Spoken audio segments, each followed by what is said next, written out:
ध्यानाभ्यास के लिए कृपया अपने नेत्रों को बंद कर लीजिए।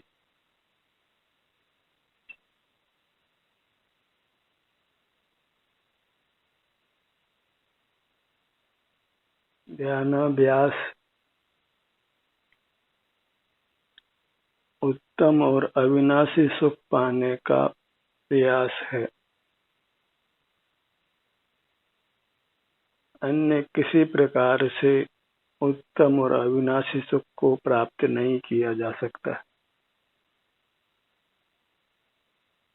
ध्यानाभ्यास ही एक मार्ग है अपने आप को स्वस्थ और सुखी रखने के लिए।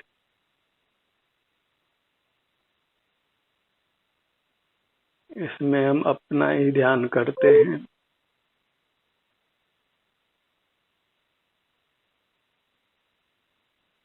अपना ही एहसास करते हैं।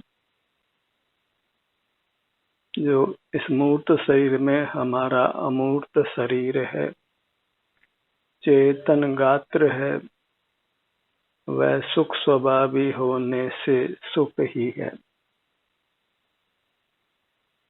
सिर से पांव तक ये हमारा आभ्यंतर शरीर ही सुख है।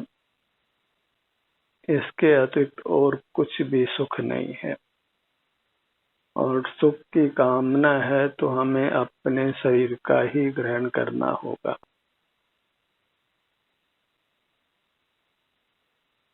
सुख प्राप्ति का अन्य कोई साधन नहीं है। सुख पाना है तो सुख वाली वस्तु का ही ग्रहण करना है।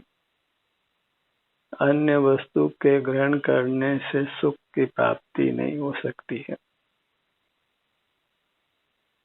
क्योंकि अपने शरीर के अलावा सब पदार्थ जो मूर्त हैं, इंद्रिय गोचर हैं, वे सुख स्वभावी नहीं है।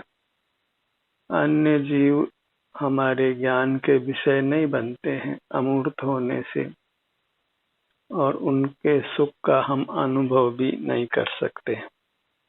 इसलिए सुख के लिए केवल अपने आभ्यंतर अमूर्त काया की ही शरण है। तो एक ही सूत्र है, शरीर ही सुख है। और शरीर शब्द से आशय हमारा आभ्यंतर अमूर्त शरीर है, चेतन शरीर है, जो अंतर्दृष्टि से हमारे अनुभव में आता है। उसी को लक्ष्य में लीजिए, उसी के सन्मुख रहिए।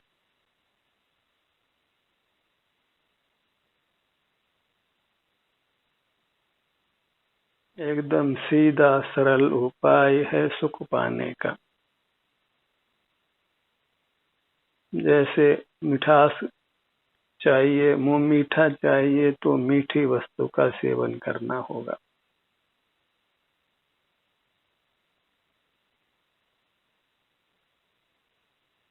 सुख चाहिए तो हमें अपनी अमूर्त काया का ही सेवन करना होगा। उसके सन्मुख रहने से ही उसका सेवन होता है। सुखी होने का इतना ही सूत्र है कि अपना ध्यान अपने सिर से पैरों तक रखा जाए। और चूंकि अपनी काया अमूर्त है, इसलिए नेत्रों को बंद रखना है। क्योंकि नेत्रों का विषय मूर्त पदार्थ है। उनसे हम मूर्त पदार्थों को देखते हैं तो हमारी अमूर्त काया हमारे नजर से ओझल हो जाती है। हम फिर अपने सुख से दूर हो जाते हैं, च्युत हो जाते हैं। तभी कहा, सुख हेतु प्रयत्न करते सुख जाता दूर है। बीमार आदमी अस्पताल जाता है और अनेकों बार वहीं पर मर जाता है। गया तो जीवन के लिए था और मर जाता है, क्योंकि वह सुख के स्थल पर गया ही नहीं है। जगत में तो बहुत भ्रमणा है,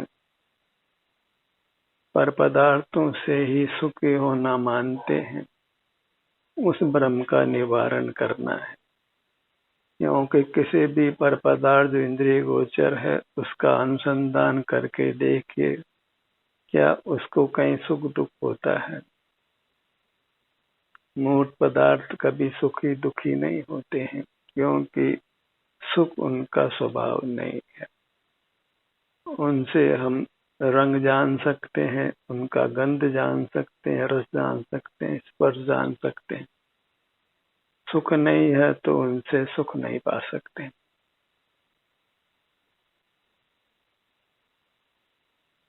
जो हमारा आभ्यंतर शरीर है वही हमारा स्वरूप है, और हमारा स्वरूप सुख है। हम सुख स्वरूप हैं। एक तो हमारा आभ्यंतर शरीर हमारा स्वरूप है और दूसरा सुख हमारा स्वरूप है। तो दो स्वरूप हमारे हुए। एक सिर से पांव तक अपनी अमूर्त काया जो शाश्वत है, और दूसरा उसका स्वभाव धर्म गुण व सुख है। उसके लक्ष्य से प्रतिक्षण सुख का अनुभव होता है। यह सब कुछ मिलकर आत्मा है, जीव है, शुद्ध जीव है, परमात्मा है। तो परमात्मा का स्वरूप इसी प्रकार निर्धारित करिए कि वे अंतिम शरीर के आकार अमूर्त होते हैं। सुख उनका धर्म है, गुण है, और उनको प्रतिक्षण सुख का अनुभव होता है। ये हो गया परमात्मा के स्वरूप का निर्णय। और ठीक वैसा ही स्वरूप अंतरंग में हमारा है। सिर से पांव तक ये हम आत्मा हैं। सुख हमारा गुण है, और इसके सन्मुख होने से हमें सुख का अनुभव होता है। संसार दशा में हमें इसके सन्मुख होने की आवश्यकता है, क्योंकि इसके सन्मुख नहीं होंगे तो पर सन्मुख होंगे। संसारियों के पास दोनों चक्षु हैं, इंद्रिय चक्षु भी है और स्वसंवेदन चक्षु भी है। वे प्राय इंद्रिय चक्षु का उपयोग करके संसार में रहते हैं, और जब वे अंतरंग दृष्टि जो स्वसंवेदन चक्षु है, जिससे वे अपने आभ्यंतर सुख भावी काया से जुड़कर उसका वेदन करते हैं,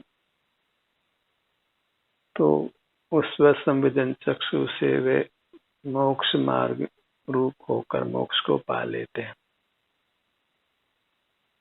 अब हमको विवेक करना है कि हमें इंद्रिय चक्षु चाहिए कि स्वसंवेदन चक्षु चाहिए। इन दोनों में भेद विज्ञान करिए, क्योंकि भेद विज्ञान तय सिद्धा सिद्धा किल केचन अश्य भाव तो बद्धा बद्धा किल केचन। सारा खेल भेद विज्ञान का है। अपना विस्तार अमूर्त है, और उद्गल काया का विस्तार मूर्त है। एक तो यह भेद विज्ञान हुआ, और दूसरा उद्गल स्पर्श गुण वाला है और जीव सुख गुण वाला है। उद्गल को स्पर्श रूप, रस रूप, गंध रूप, वर्ण रूप अवस्थाएं प्रकट होती है, और हमारे में सुख दुख होता है। और दुख तो हमारे भ्रमणा से होता है। जब हम बाह्य पदार्थों में सुख की कल्पना करते हैं, तो फिर अपने से च्युत रहकर, बहिर्मुख रहकर अपने सुख से दूर रहते हैं। तो अपने सुख से दूर रहने पर सुख का अनुभव नहीं होता, और चूंकि सुख गुण का परिणाम तो अवश्य होता है, तो फिर वह सुख दुख रूप से रूपांतरित होकर अनुभव में आता है। या तो हम अपने से जुड़कर सुख भोगें, या फिर जगत से जुड़कर दुख भोगें। दो में से एक भोग तो हमको भोगना ही है, क्योंकि जीव एक क्षण भी सुख दुख के बिना नहीं है। तो हमें भेद विज्ञान नहीं करना है कि हमें सुख चाहिए कि दुख चाहिए, सुख का उपाय क्या है और दुख का उपाय क्या है। मूर्त काया से भेद विज्ञान किया, मूर्त काया अलग है और हमारी चेतन काया अलग है। फिर मूर्त काया का गुण मूर्त है, स्पर्श रस गंध वर्ण आदि है, और हमारा गुण सुख है। मूर्त पदार्थों के सन्मुख होने से हमारी काया दुख रूप से परिणमित होती है, और जब अंतर्मुख होकर युक्त होते हैं तो हमें सुख का अनुभव होता है। इतना सा ही संसार मार्ग और मोक्ष मार्ग का स्वरूप है। इतना जान लिया जाए तो हमने वास्तव में धर्म के स्वरूप को जान लिया। हम अपने आप को संसार मार्ग से बचा सकते हैं और मोक्ष मार्ग में स्थापित कर सकते हैं। तो स्थापन इसको मोक्ष पथ में ध्या अनुभव तो उसे एक ही देशना है कि अपने आप को मोक्ष मार्ग में स्थापित करो। संसार मार्ग भयावह है, वहाँ नाना प्रकार के दुख होते हैं और प्रकृति ही हम जीवों को दुखी देखते हैं, और जो दुखी हैं वे हमें बहिर्मुख भी दिखाई देते हैं। और जो परमात्मा की कल्पना की जाती है तो हम परमात्मा की प्रतिमा को अंतर्मुख ही बनाते हैं, ध्यान रूप ही बनाते हैं। परमात्मा वास्तव में ध्यान नहीं करते, पर ऐसा लगता है जैसे वो ध्यान कर रहे हों। वह तो वास्तव में उनके मोक्ष मार्ग का ही स्वरूप है, क्योंकि अंतर्मुखता से जब बद्ध मूर्त कर्मों का नाश कर दिया जाता है तो हमारा सुख स्वरूप प्रकट हो जाता है। फिर सुख रूप प्रकट होने के बाद कुछ भी करना नहीं होता है।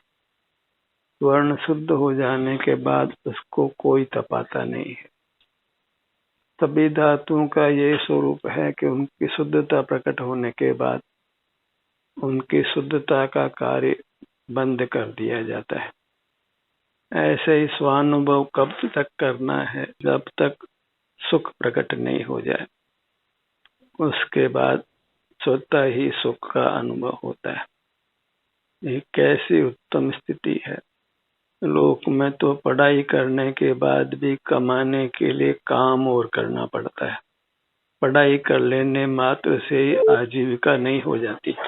पूरा प्रयत्न करके पहले तो पढ़ाई की जाए, फिर कमाने के लिए काम और किया जाए, तो दोहरी मार है।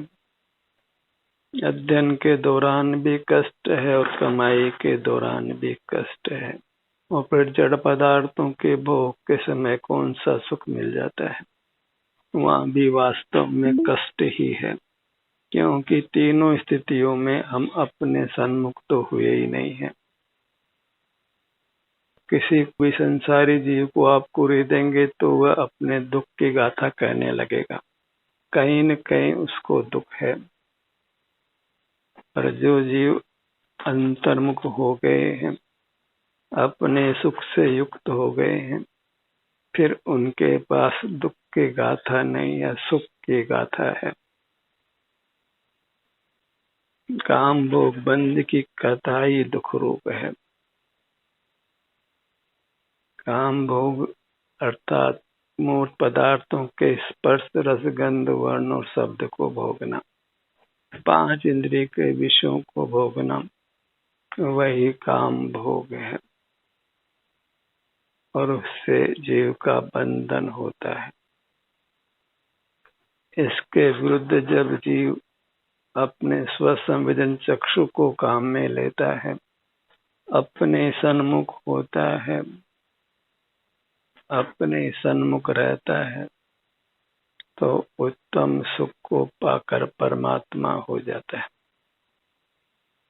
अनादि से अनंत काल बीता है, बहिर्मुख रहकर जिस दुख को हम नहीं मिटा सके हैं, उस दुख को, उस संसार को कुछ पल अंतर्मुख रहकर हम मिटा देते हैं।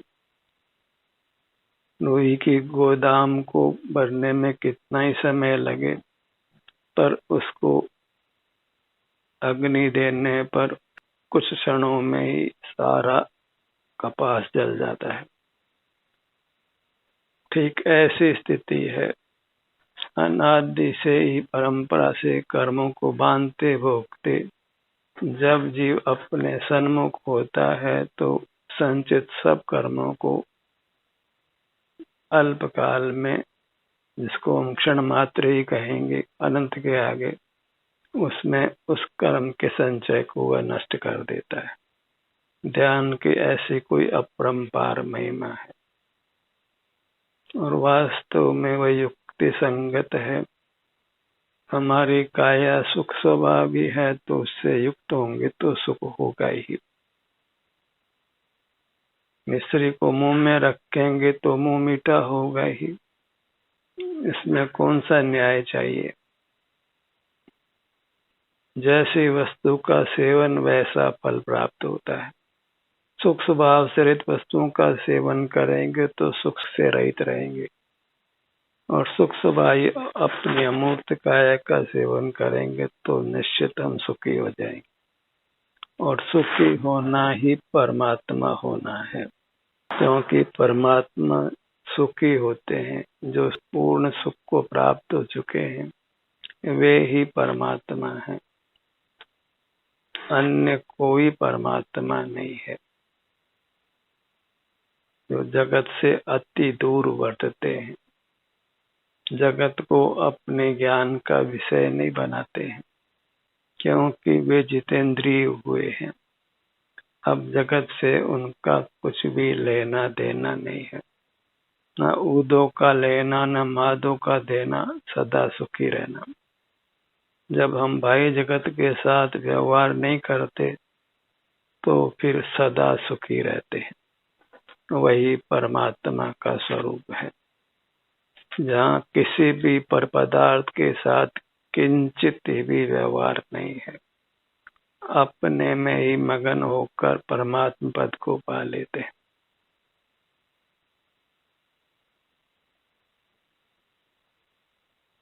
ये परिग्रह को छोड़कर अपने आभ्यंतर काया को ही परिग्रह बनाकर वे उत्तम सुख को पा लेते हैं। ग्रहण तो करना ही है, पर का ग्रहण नहीं करता है तो फिर जीव अपना ग्रहण करता है, क्योंकि वह संसार दशा में उपयोग के बिना नहीं है।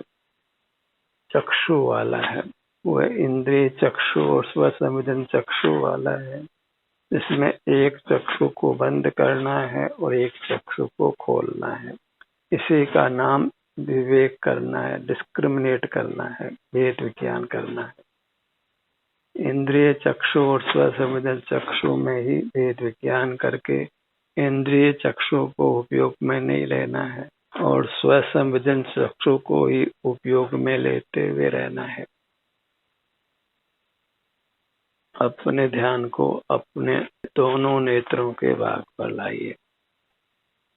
नेत्र द्वंद्वे श्रवण युगले नासाग्रे च ललाटे, ऐसे क्रम क्रम से अपने एक एक अंग पर आना है। नाभो हृदय शीर्षि तालु नीचे गुरु मध्य। पूर्व में जो अनुभवी पुरुष हो गए हैं उन्होंने मोक्ष मार्ग का ऐसा ही स्वरूप प्रतिपादित किया है, अनुभव से जाना है।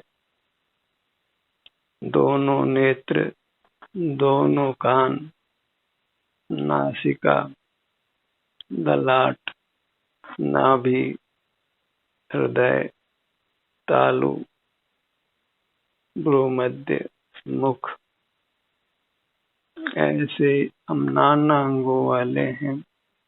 उनमें अपने ध्यान को जोड़ना है, अपने उपयोग को जोड़ना है और सुखी हो जाना है, भगवान हो जाना है। जिसमें कुछ भी सोचने का श्रम नहीं करना है, कुछ भी बाहर का काम नहीं करना है, कुछ देखने जानने का श्रम भी नहीं करना है, कुछ किसी की सेवा उपासना नहीं करना है। मिठास चाहिए तो मिश्री का सेवन करना, और क्या करना है बताओ। ऐसे सुख चाहिए तो अपना अनुभव करना है, और जो कुछ करना है उससे सुख मिलना नहीं है। मिठास चाहिए तो मीठी वस्तु का सेवन करना होगा, और सुख चाहिए तो सुख वाली वस्तु अपने आभ्यंतर काया का सेवन करना होगा। वो हर मार्ग को न्याय के धरातल पर तोलना चाहिए।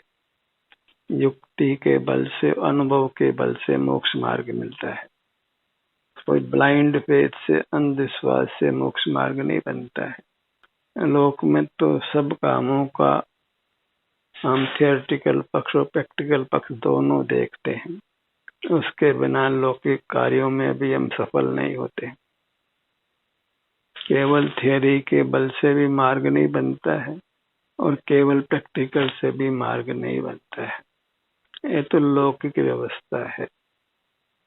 और अध्यात्म में थियोरेटिकल पक्ष इतना बलवान नहीं है जितना प्रैक्टिकल पक्ष है।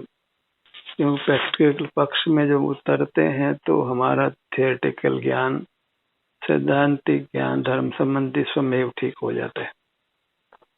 तो लोक में तो पहले उसका ज्ञान कराते हैं और फिर प्रयोग कराते हैं।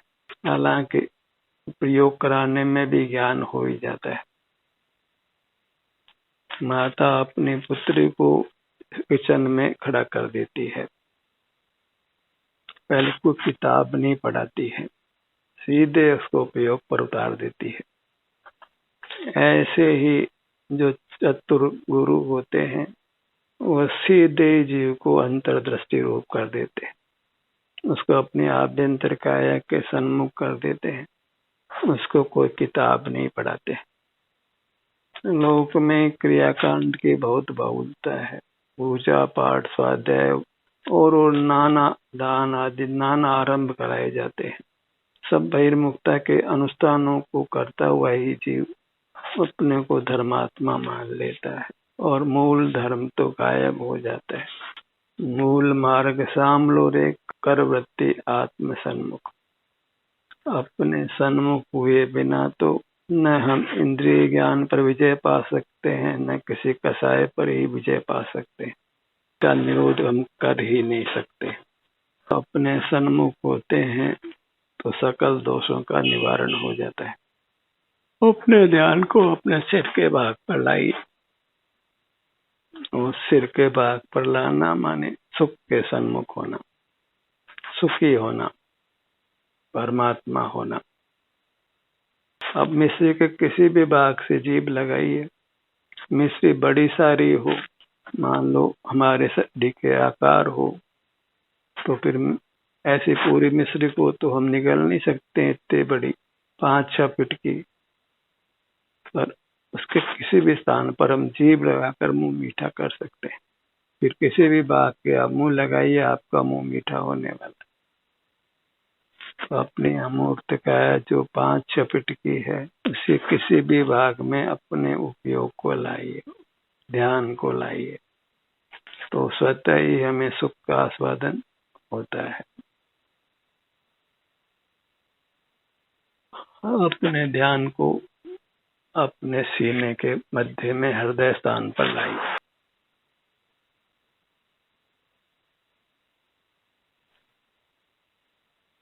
नाभि स्थान पर आइए, अपने मध्य भाग पर।